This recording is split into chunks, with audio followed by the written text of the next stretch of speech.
Hello everyone, before we start today's video, if you could all do me a solid and lightly tap the like button, perhaps share the video about and leave a comment. If you are not subscribed, subscribe as well. It would greatly help this channel. Thank you very much.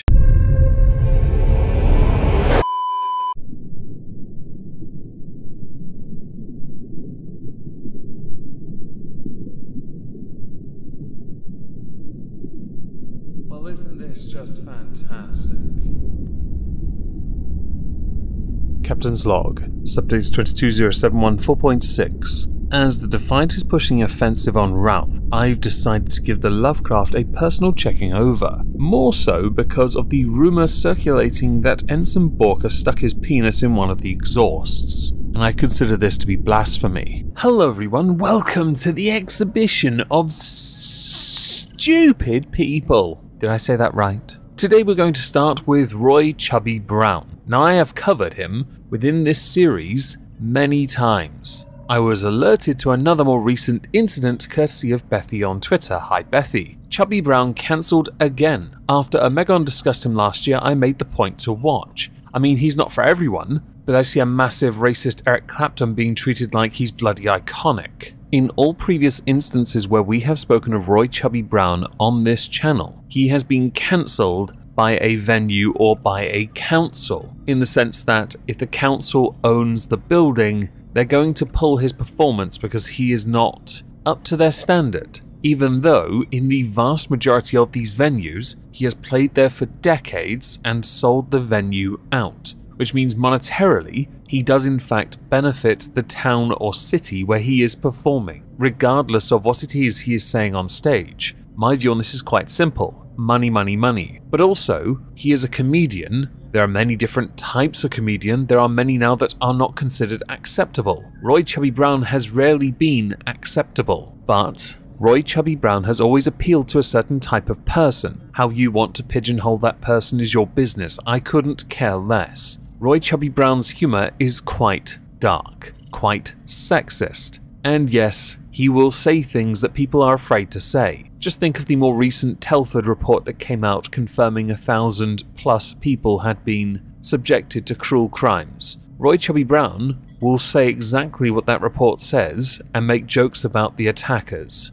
because they're not worth being considered human. Generalization is a part of it though, and that does run the risk of being considered a certain type of phobic. The council though, in this instance, seemed to care about optics. So Roy Chubby Brown was meant to do a tour this year. 59 people complained to Morecambe Council about his upcoming gig. Lancaster City Council then stepped in and axed the show by stating that his views, his jokes were not compatible with the values of being a fair, diverse and inclusive organisation. What makes this quite amusing really is 59 people complained about the show. No doubt they weren't even going to go in the first place. It's highly likely the show is already sold out, but the council has acquiesced to the demands of 59 people. 3,000+ people, though, signed a petition to reinstate his performance, stressing that if you do not like him, move on. Don't ruin it for other people, and they also pointed out that Royston Vasey,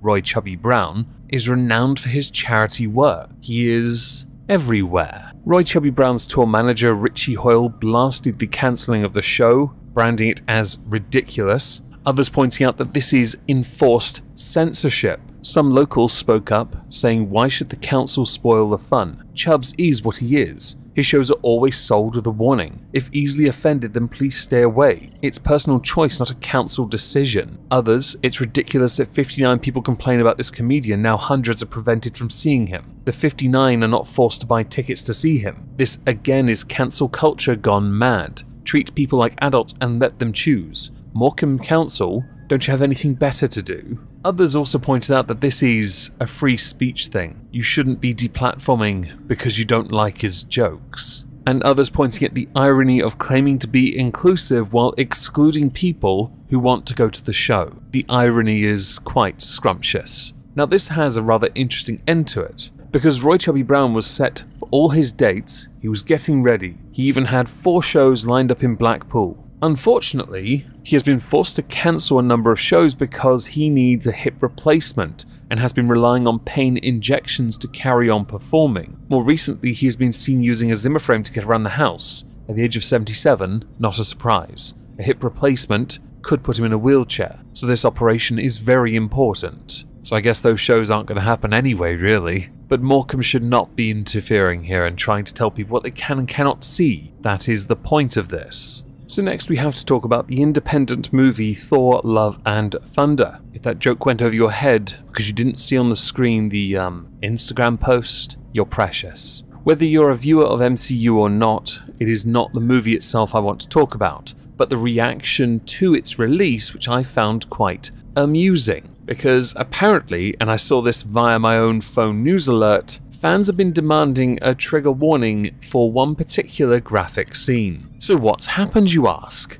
In the film, Jane Foster has stage 4 cancer. Much like in the comic books, this is well established. In fact, in the comics, Jane Foster passes away because of the cancer and using the powers of Thor. Again, whether you like the comics, I couldn't care less. These days I don't really read Marvel comics, and the only time I ever see comic pictures, it usually comes from Twitter mocking the feck out of the what if Miles Morales Thor thing, which many have argued to be quite racist when you consider a lot of the phrases, behaviour, mannerisms looks like someone's just googled what do African American people do in the hood and gone by the results. In the film Thor, Love and Thunder, Jane Foster gets chemotherapy treatment. These scenes are important. They add a very serious element to what must be quite a comical movie. Based on the director, it has to be, because Ragnarok is quite funny. I thought it was anyway. Some have taken to Twitter to state that these films need a trigger warning now though, by saying if you're planning to see Thor, Love and Thunder and are sensitive to cancer treatment,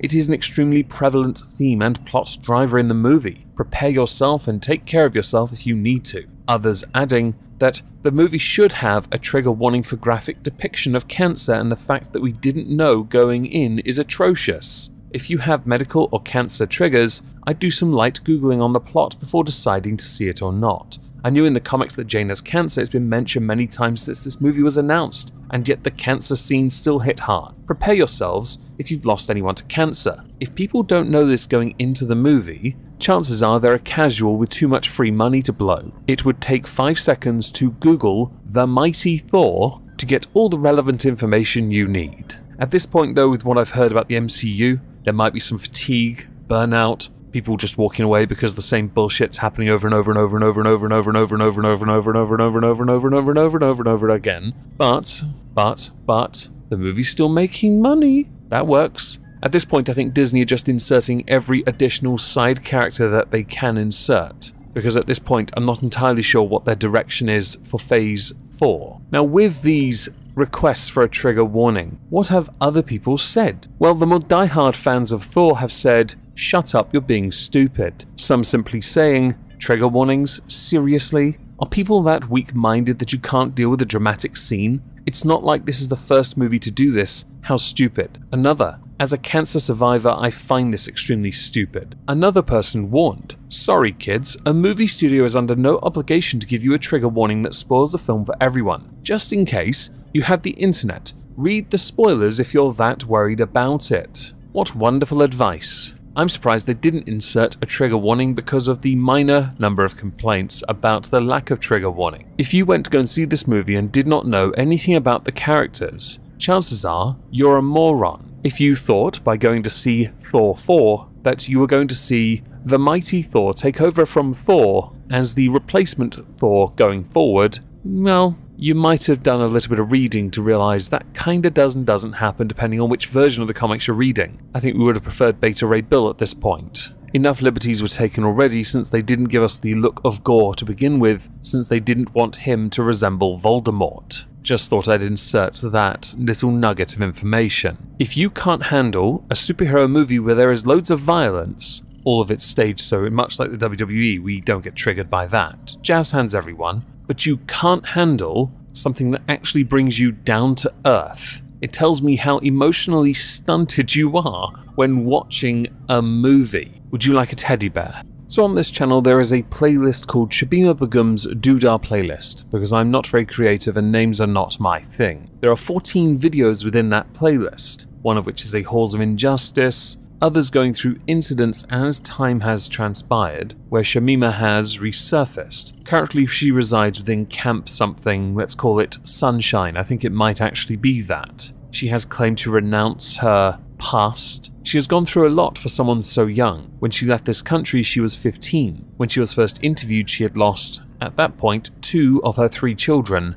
not long after she lost her 3rd. Shamima wants to come home, lost her citizenship, claimed through the legal system that that was illegal because you cannot be declared stateless. And the UK is held firm in the belief that she should not be here. Some do believe that she is in fact in the United Kingdom anyway. It is open for debate, let's call it that. The BBC, and I'll insert it now, defund the BBC, has decided to make a 2-part documentary on BBC Two and a 10-part audio series for Radio 5, where it will explore the story of Shamima Begum. The filmmaker Josh Baker, who is going to be making this, has said that this is one of the most talked about, yet least understood stories of our time. I keenly await to see how they frame this then as grooming, which is what many arguments seem to centre around. When journalists went to the area where she comes from, in London, they were very much split. 2/3 said, no, she can stay there. The other 1/3 said,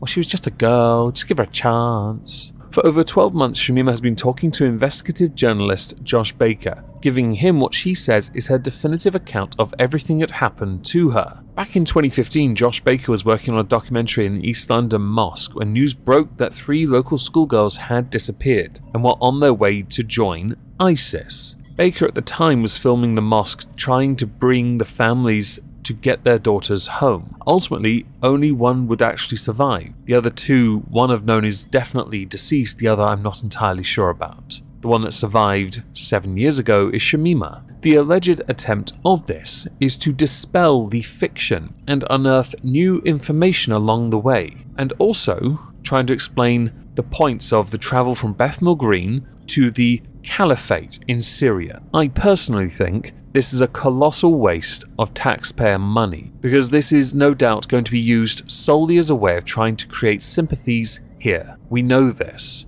and my tolerance, patience, whatever you want to call it, for what she did does not change. And I do not believe Shamima should be allowed back into this country. There is a chance, sure, a very slim one, that she could actually serve as an educator to prevent more people from doing things like what she did. But it is far too much of a risk, I believe. I also don't believe her going to prison in this country would work anyway, especially considering the representation split in our prisons, but also the no doubt argument of violated human rights that will cause us to not put her in prison, just let her walk free. Add to that, I believe she's still married to somebody who has not renounced his ways either. Isn't he also serving in a prison for what he did for ISIS?